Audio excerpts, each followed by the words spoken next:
आप सभी को मेरा प्रणाम। आपके साथ मैं हूँ पंडित दीपक कौशिक। एक बार एक गरीब शिव भक्त अपने गांव से केदारनाथ धाम की यात्रा पर निकला। अपनी गरीबी के कारण वह यात्रा पर पैदल ही निकल पड़ा। रास्ते में जो भी व्यक्ति मिलता वह उससे केदारनाथ धाम का मार्ग पूछ लेता था। अपने मन में भगवान शिव का ध्यान करता रहता और चलते रहता। चलते चलते उसको महीनों बीत गए। आखिरकार एक दिन वह केदारनाथ धाम पहुंच ही गया। केदारनाथ धाम में मंदिर के द्वार 6 महीने खुलते हैं और 6 महीने बंद रहते हैं। लेकिन वह उस दिन ही धाम पर पहुंचा जब मंदिर के द्वार बंद हो गए थे। वहाँ के पंडित जी को उसने बताया कि वह बहुत दूर से महीनों की यात्रा करके धाम में आया है। उसने पंडित जी से प्रार्थना की कि कृपा करके मंदिर के कपाट खोलकर प्रभु के दर्शन करवा दीजिए। लेकिन वहाँ का तो नियम है कि एक बार कपाट बंद हुए तो 6 माह के लिए बंद। वह व्यक्ति बहुत रोया, गिड़गिड़ाया, लेकिन कोई भी लाभ नहीं हुआ। उसने बार बार भगवान शिव को याद किया कि प्रभु बस एक बार दर्शन करा दो। वह प्रार्थना कर रहा था लेकिन किसी ने भी नहीं सुनी। पंडित जी बोले कि अब यहाँ 6 महीने बाद आना। 6 महीने बाद ही यहाँ के दरवाजे खुलेंगे। इतना कहकर पंडित जी और अन्य सभी लोग वहाँ से चले गए। वह भक्त वहीं पर बैठा रोता रहा। रोते रोते रात होने लगी और चारों तरफ अंधेरा हो गया। लेकिन उसे विश्वास था अपने भगवान महादेव पर कि वह अवश्य ही कृपा करेंगे। उस व्यक्ति को भूख और प्यास भी लग रही थी।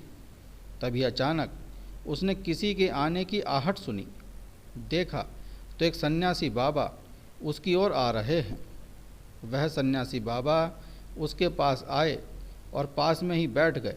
उन्होंने पूछा कि बेटा, तुम कहाँ से आए हो? उस व्यक्ति ने अपना सारा हाल सुना दिया और बोला कि मेरा यहाँ पर आना व्यर्थ हो गया बाबा जी। बाबा जी ने उसे समझाया और खाना भी दिया और फिर बहुत देर तक वह बाबा उससे बात करते रहे। उसको रोते विलाप करते देख उन बाबा जी को उस व्यक्ति पर दया आ गई। वह बाबा बोले कि बेटा, मुझे लगता है सुबह मंदिर जरूर खुलेगा और तुम दर्शन भी जरूर करोगे। यूं ही बातों बातों में उस भक्त को न जाने कब नींद आ गई। सूर्य के मध्यम प्रकाश के साथ जब उस भक्त की आंखें खुलीं तो उसने इधर उधर बाबा को देखा, किंतु वह कहीं भी नहीं थे। इससे पहले कि वह कुछ समझ पाता, उसने देखा कि पंडित जी अपनी पूरी मंडली के साथ आ रहे हैं। उसने पंडित जी को प्रणाम किया और बोला कि कल तो आपने कहा था कि अब मंदिर 6 महीने के बाद ही खुलेगा और इस दौरान यहाँ कोई नहीं आएगा, लेकिन आप तो सुबह ही आ गए। पंडित जी ने उसे गौर से देखा, पहचानने की कोशिश की और पूछा कि तुम तो वही हो ना जो मंदिर का द्वार बंद होने पर आए थे, जो मुझे मिले थे। 6 महीने होते ही वापस आ गए? उस आदमी ने आश्चर्य से कहा, नहीं, मैं तो कहीं गया ही नहीं। कल ही तो आप मुझे मिले थे। रात तो मैं यहीं सो गया था, मैं कहीं नहीं गया। पंडित जी और मंडली के आश्चर्य का मानो ठिकाना ही नहीं रहा। पंडित जी बोले कि मैं तो 6 महीने पहले मंदिर के कपाट बंद करके गया था और आज 6 महीने बाद आया हूँ। तुम 6 महीने तक यहाँ पर जिंदा कैसे रह सकते हो? पंडित जी और सारी मंडली इस बात से बहुत हैरान थी। इतनी सर्दी में एक अकेला व्यक्ति आखिर कैसे 6 महीने तक जिंदा रह सकता है?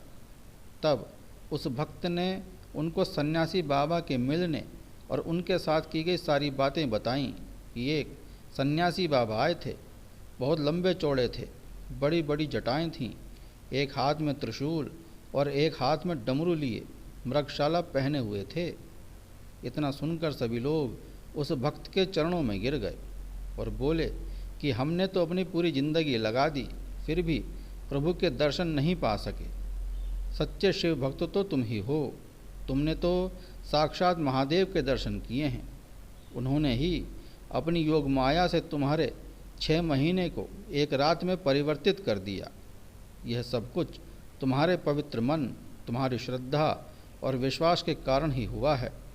तुम्हारी भक्ति को हम सभी का प्रणाम है।